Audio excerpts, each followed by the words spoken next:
समुद्र पतनरू 2500 फुट उपरे पहाड़ घेरा जंगल भितरे बसवास करुवा कुटिया कंध संप्रदाय ओडिशार विशेष रूपे अनुन्नत जनजाति समुदाय बा पीवीटीजी भावे चिन्हित होइछन्ति। मुख्यतः दक्षिण कंधमाल और कलाहांडी जिलार किछि अंचल बसवास करुवा एही संप्रदाय कुई भाषारे कथबार्ता हुअन्ति। कंधमाल जिलार बुर्लुबारू ग्राम रे शीतदिनिया फसल अमल चली। पोड़ू चाषी भावे परिचित कुटिया कंध माने मांडिया क्षुद्र पुष्टि शस्य तैलबीज उत्पादन सह ऋतुकालीन जंगलजात द्रव्य संग्रह रे निजकु नियोजित करिथांती। एही जनजाति विश्वास करती जे सेमाने पृथ्वीर प्रथम पुरुषंक वंशधर जे सरंगला निकटरे पृथ्वीर एक गर्त बा कुटीरू आविर्भाव होइथिले। सेथिपाई एही संप्रदायर नाम कुटिया कंध।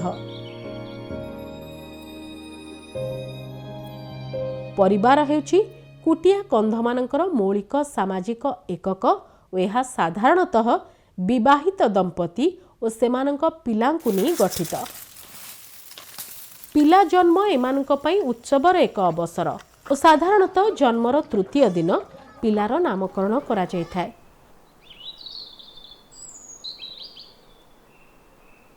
कुटिया कंधमानंक क्षेत्र में उभय पुओ और झीओंकर नाक और कान फोड़ा अति अल्प बयस करा जायथाय। एही रीति पिलार जेजेमांक द्वारा संपादित हुए। पिलार कान और नाक फोड़ा पूर्वरु जेजेमा प्रथमे केउ केउ जागा फुटा जीव ताहा सिमिली कंटारे चिन्हित कर दियंती। कान फुटा पाई पारंपरिक भावे झिंक कंटा व्यवहार करा जायथाय।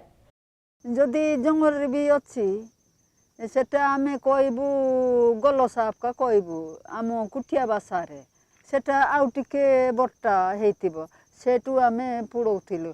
जदि से कंटा न मिलबो बोले जिंकर कटा ये करिकी ताकू पुड़ौथिले। आगर पूर्व रे थिला कानरे न लगेले आज्ञा से माने बाहागर गले ना। एटा आज्ञा जिंकर कंटा एटा एमती कंठा बाहरी देहरे सब देह सारा सब कंठा बाहरी ए कंठा गुड़ा को एतकी चुटिया करदेवे ये बेदी देवे तापर बड़ बड़ बड़ बड़ कर से बड़ कणा हेले से ये गुड़ाक पिंधिदेवे। ए जिंक गुड़ा को दली भितर अच्छी बोले आम जीवु ताकू मारवाई जीवु तांकर मांस खाइबु और कंठा रखी आगु से जेजेमा जो बड़ लोक बड़ जन्म है से जेजेमा आका आग्र लोक मान को कान फोड़ौथिले। थरे फोड़ा सरिला परे कंटाटीकु भांगी दिया जाए और समय अनुसार कान बौली बा कानरे होइतिबा छिद्रर आकार धीरे धीरे बढ़ा जाई पारे।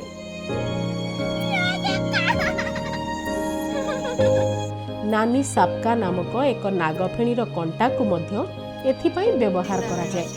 चिता कुटा भली कान फुटा समय कौनसी स्वतंत्र रीतिनीति पालित हुए नाही।